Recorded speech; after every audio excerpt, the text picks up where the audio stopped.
Ça y est, c'est le moment de changer. Vous le sentez peut-être au fond de vous, hein. Si vous n'avez plus la motivation pour aller au travail, ou pire, si vous avez la boule au ventre, c'est qu'il est temps de changer. Alors changer c'est bien, mais par où commencer? Comment vaincre la peur de se lancer? C'est ce que nous allons voir dans cette vidéo avec Alexandra, qui va nous partager les 5 conseils à suivre avant d'entamer une reconversion. Et souvenez-vous d'une chose, hein, il existe 2 bons moments pour planter un arbre.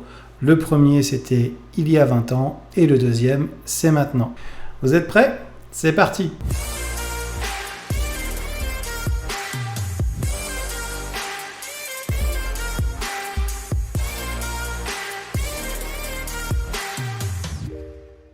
Salut Alexandra, écoute, merci de me rejoindre, d'avoir accepté mon invitation. On va passer un bon moment ensemble.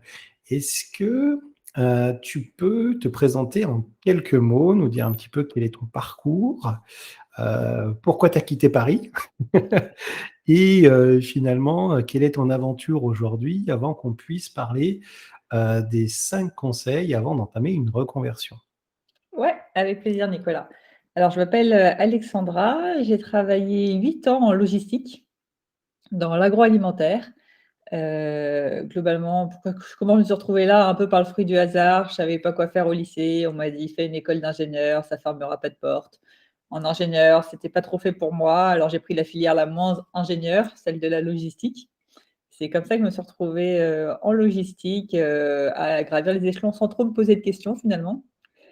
Et un jour, j'ai commencé à me poser des questions, à me dire: «Mais c'est quoi le sens dans ce que tu fais?» Surtout que je travaillais dans l'agroalimentaire, mais pour les produits apéros. Et donc mon rôle globalement, c'était, d'éviter d'avoir des ruptures de chips en magasin. Une sacrée mission de vie. Et donc plus le temps passait, plus je me disais: «Mais c'est pas possible, tu mets toute ton énergie pour éviter des ruptures de chips en magasin». Des chips en plus où par moments les goûts genre, chips cheeseburger, qu'est-ce que j'en ai à faire qu'il y ait une rupture de chips cheeseburger dans mon magasin? Donc voilà, donc c'est comme ça que j'ai commencé à me dire, «Faudrait peut-être réfléchir à quelque chose». Et de fil en aiguille, j'ai réussi à lever les barrières pour me lancer dans ce que j'aurais toujours aimé faire, c'est-à-dire le coaching. Et donc je suis aujourd'hui, coach et j'accompagne les salariés qui justement, ne sont pas épanouis dans leur poste, à trouver et atteindre, ce job qui les fera vibrer. Et j'en ai profité pour bouger à Grenoble. J'étais sur Paris avant parce que j'adore les montagnes et qu'à Paris, à part Montmartre, il y a pas beaucoup de montagnes. Donc voilà pourquoi j'ai bougé sur Grenoble. D'accord, donc en plus de ça, il y a même un parallèle à faire entre le développement logiciel et le développement personnel. Quand tu dis que tu as cassé quelques barrières, c'était ça? C'était la peur du changement, j'imagine? Exactement, la grosse peur du changement, la peur financière, est-ce que vraiment j'ai réussi à gagner ma vie? La peur du statut social, d'un coup, je suis plus en CDI et dans mon entourage, le CDI, c'est sacré. Ouais. Donc il y avait aussi, cette peur-là, il y avait quoi d'autre comme peur? Il y en avait beaucoup, hein. Il y avait la peur de ne pas être compétente, la peur de l'échec, parce que j'ai un sacré ego quand même, donc il y avait énormément de peurs et petit à petit, j'ai réussi à lever chacune de mes barrières et me dire, «Vas-y, fais ce que tu aimes et tu te prendras la tête après si ça se passe mal». Donc en fait, dans les conseils que tu donnes, c'est un petit peu ce que tu les étapes par lesquelles tu es passé, quoi? Ouais, exactement. Ah écoute, c'est sympa et si alors, on peut faire même un petit exercice parce que c'est peut-être, plus facile comme ça aussi. Si tu avais, alors je dis ça parce que c'est 2 personnes, que j'ai eues cette semaine, qui m'ont demandé des conseils, sur la partie, carrière, développement, qui ont fait, des formations, courtes pour l'un, et puis après ça s'est pas forcément bien passé après la formation. Les portes se ferment encore aujourd'hui parce que c'était une formation, voilà, c'était une petite formation courte, c'était pas suffisant et puis, l'autre, il achète, plein de formations, plein de petites formations sur une plateforme bien connue. Il s'éparpille et il essaye d'avoir une structure avant de se lancer. Alors, le premier a, 43 ans, il était menuisier D'accord, et le deuxième, il a, 39 ans, il était agent immobilier. d'accord. Donc, comment faire quand on est, d'après toi en poste, hein, pour, se dire: «Bah, tiens, j'ai des blocages, je ne sais pas par où commencer. Si je devais avoir quelques conseils pour pas me perdre, qu'est-ce que je ferais?» Alors je dirais le premier, c'est comprendre la source, de cette envie de changement, la motivation. Puisque si je prends moi mes exemples de mes coachés, il y en a beaucoup qui vont dire: «Ah là, il y a rien qui va, faut que je change, faut que je me reconvertisse». Et finalement, en creusant, un changement d'entreprise ou un changement d'environnement suffit. Donc c'est bien comprendre la source. Est-ce que c'est vraiment les missions du métier en lui-même Mmh. ou est-ce que c'est l'environnement de travail? Parce que ça sert à rien de se prendre la tête et de risquer de tout plaquer et de recommencer à zéro si finalement c'est juste le manager le problème. Mmh. Dans ces cas-là, on peut changer de manager, trouver un autre manager qui est mieux, et cetera. Donc ce serait vraiment mon tout premier conseil, c'est comprendre la source de changement, puisque souvent on n'arrive pas à avancer parce qu'on a des doutes, parce qu'on est bien finalement là où on est. On aime quand même bien notre job au fond et c'est ça qui nous bloque et donc si on aime bien notre job, pourquoi vouloir en changer? Il y a sûrement une entreprise quelque part dans la France ou dans le monde entier qui correspondra, à tous les critères. Donc ce serait vraiment mon 1er conseil. Mon deuxième conseil, c'est faire un vrai travail d'introspection pour pas se tromper de voie. Puisqu'il y en a Mmh. beaucoup aussi qui vont peut-être se lancer dans plein de petites formations à droite, à gauche, parce que finalement, ils ont pas fait le vrai travail de se poser: «Qu'est-ce que je veux vraiment faire? Quelle est la direction que je veux donner et pourquoi je veux y aller?» Donc ça, c'est très important de se poser ces questions. Je suis claire du coup, 1er conseil, je suis claire sur pourquoi je veux bouger. Mmh mh. C'est par exemple, c'est pas l'environnement, c'est vraiment les missions de mon poste. Ensuite, quelles sont mes envies du coup? Qu'est-ce que je recherche? Qu'est-ce que je recherche dans un poste? Quelles sont mes compétences? Qu'est-ce que j'aime faire? Quelles sont mes batailles dans la vie? Pourquoi j'ai envie de me battre? Pour vraiment définir cette voie et être sûr que c'est la bonne. Alors, on n'est jamais sûr à 100. À un moment donné, il faut tester pour savoir. Mais voilà, être sûr d'avoir fait ce travail et pas juste avoir dit: «Ah tiens, j'ai un pote, je sais pas, qui est devenu courtier d'assurance, ça a l'air pas mal, ça gagne bien sa vie, j'y vais». Peut-être Mmh. que ça gagne bien sa vie, peut-être que c'est pas mal pour lui, mais ça ne nous correspond peut-être pas. Donc vraiment, c'est faire ce travail d'introspection et c'est j'en viens à mon 3e conseil qui est investiguer la voie. C'est-à-dire, on ne se lance pas dans une voie sans connaître parfaitement dans tous les détails ce que ça implique. Donc il y a un vrai travail d'investigation qui passe, moi ce que je conseille toujours, c'est tout simplement avec LinkedIn ou avec internet, c'est super simple, aller contacter des personnes qui sont là où vous aimeriez être. Donc les 2 personnes que tu as, par exemple, elles peuvent aller contacter des personnes qui sont exactement là, dans le métier qu'elles aimeraient faire et voir les poser différentes questions. Les premières, c'est quoi votre quotidien? Pour vraiment être sûr que le quotidien du poste nous plaît. Parce que souvent, on choisit un poste parce que, ah, le poste, il a l'air sexy, mais c'est plus un quotidien qu'on choisit. Parce que si le poste, il est sexy, mais que le quotidien ne nous plaît pas, bah, on va pas Mmh. s'y plaire. On va tenir 1 an maximum. Je prends un exemple, boulanger, ça peut faire rêver, c'est trop bien, j'adore faire de la pâtisserie. Si j'aime pas trop me lever tôt le matin et que j'aime pas travailler les week-ends, je vais peut-être tenir 1 an parce que j'aime vraiment faire de la pâtisserie, mais je tiendrai pas plus. À un moment donné, je vais craquer, je vais dire: «Oh, me lever tôt, c'est quand même, pas la meilleure option». Donc c'est vraiment être, 100 au clair sur le quotidien, donc en discutant avec les personnes et ensuite comment ces personnes ont fait pour accéder à ce poste. Parce que souvent on se dit: «Il me faut 56 diplômes, il me faut truc muche, truc chouette», mais on va peut-être rencontrer des personnes qui vont nous dire: «Bah non, pas besoin de diplôme, si tu passes, par cette voie-là, tu peux y arriver sans diplôme. Si tu fais ci, tu peux y arriver peut-être avec un diplôme et pas 50 diplômes» ou à l'inverse, si c'est obligatoire, si tu veux rapidement être opérationnel, je sais pas, rapidement trouver du travail, il faut avoir tel diplôme et du coup, c'est une obligation. Si je prends l'exemple du coaching, pour être coach, la profession n'est pas réglementée. En soi, c'est pas on n'est pas obligé de passer une formation. Aujourd'hui, Nicolas, tu peux dire que tu es coach. Personne, t'interdit. Mais, du coup, moi, ce que je dis, si vous faites du coaching au particulier, vous pouvez trouver des clients sans problème, sans formation. Après, la formation, elle apporte quand même quelque chose. Personnellement, je me suis fait former et je vois vraiment la différence, donc je conseillerais une formation. Par contre, si vous voulez faire de l'entreprise, en entreprise, les entreprises demandent forcément un coach formé. Donc suivant là où vous voulez aller, c'est pas forcément le même conseil. C'est pour ça qu'il est important de bien investiguer la piste pour bien comprendre les étapes pour l'accéder. Ensuite, mon 4e conseil, c'est on plaque pas sa dème du jour au lendemain. Oui. Ça, c'est un peu dans les films. Si vous l'avez déjà fait, bah, c'est pas grave, on va faire avec. Mais il faut éviter. C'est pas forcément une très bonne idée, même si vous dites: «C'est pas grave, j'ai 2 ans de chômage». Mieux vaut quand même préparer sa transition avant pour avoir du coup bien profité du chômage, savoir où on va. Parce que j'ai des personnes, par exemple, qui viennent me voir, il leur reste 6 mois de chômage.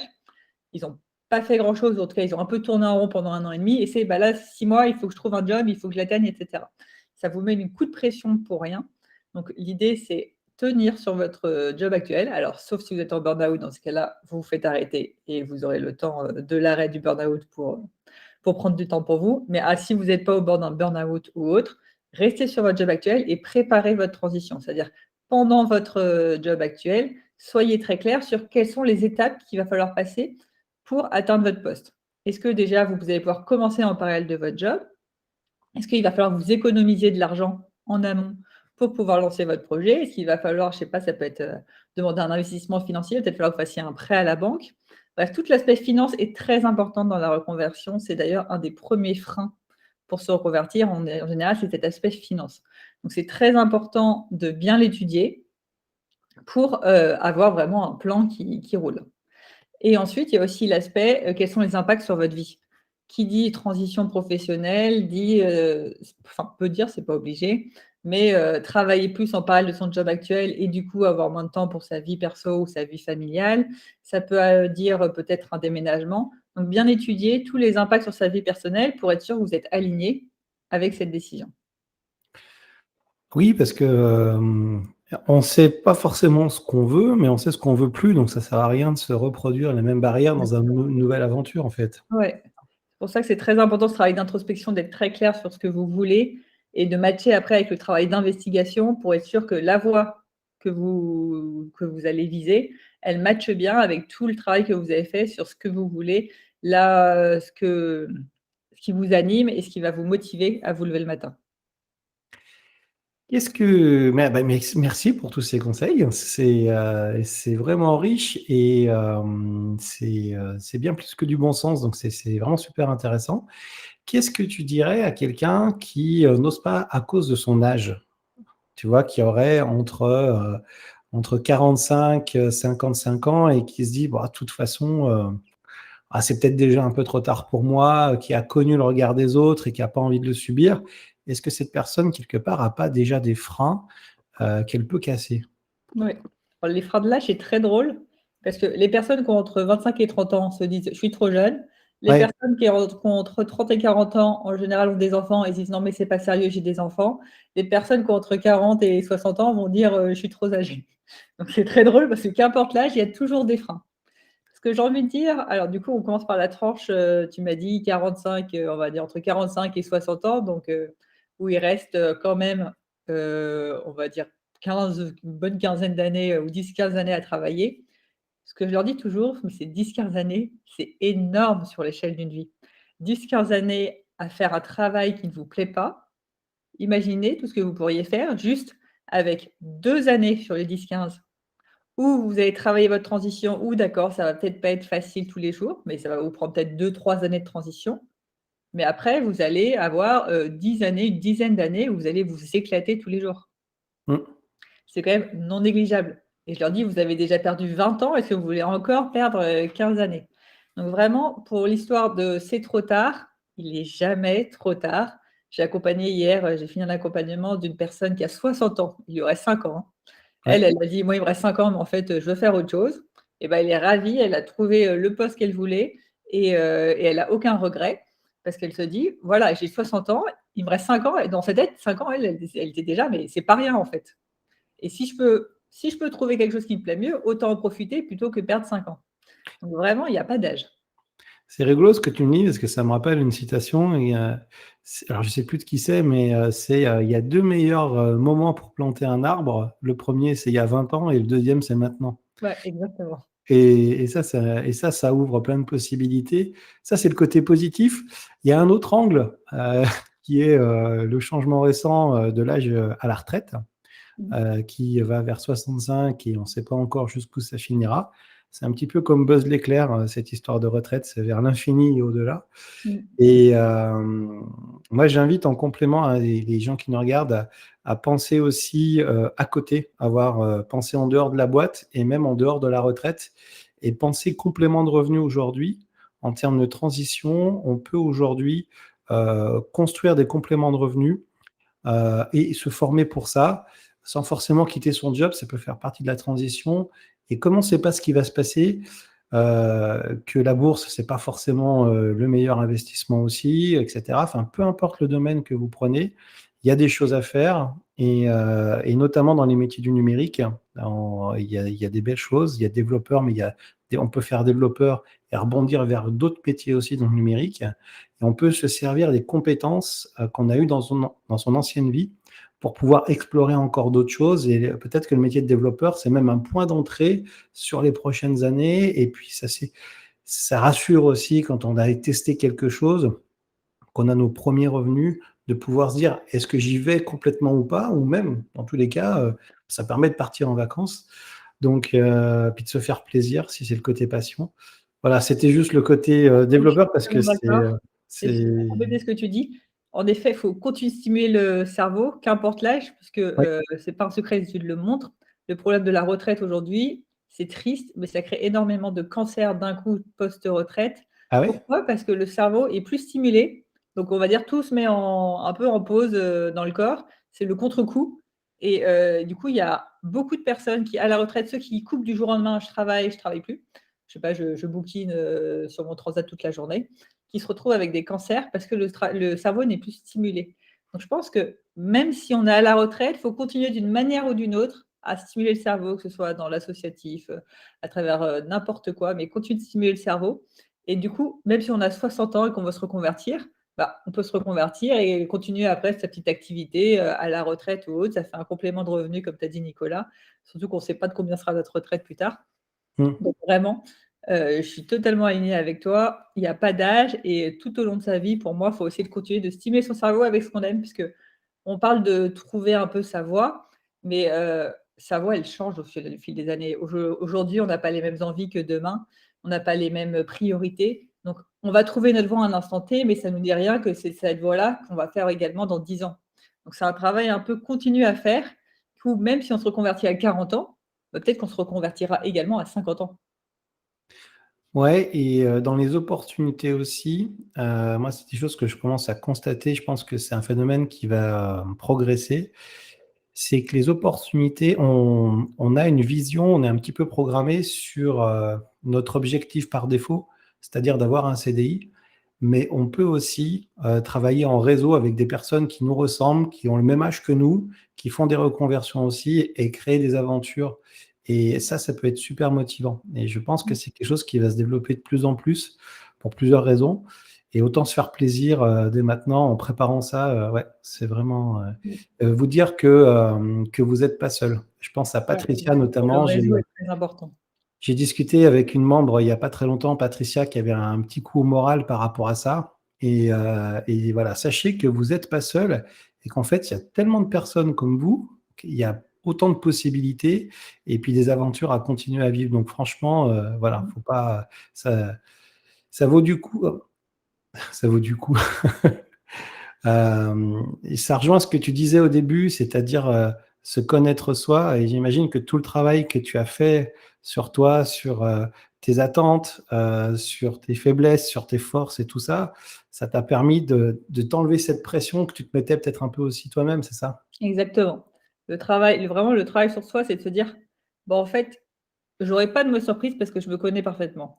Je sais que je vais aller sur cette voie, que c'est ce qui me plaît au fond de moi». Je me suis pas menti à moi-même, je me suis pas dit, «Ouais, ouais, je veux faire ça», alors que finalement c'est juste l'argent, qui m'attire et qu'au fond de moi, l'argent finalement, c'est pas ma priorité. Je me suis vraiment posée, je sais que l'argent, c'est pas ma priorité. Ma priorité, c'est donc je prends mon cas personnel, d'aider, des humains. Donc c'est comme ça que je suis arrivée dans le coaching. Donc je sais que c'était ma priorité. Je me suis pas menti à moi-même. Pourquoi? Parce qu'au début, je dis ça parce qu'au début, je me suis menti à moi-même. Au Ouais, début, j'étais d'accord. partie pour faire des ressources humaines.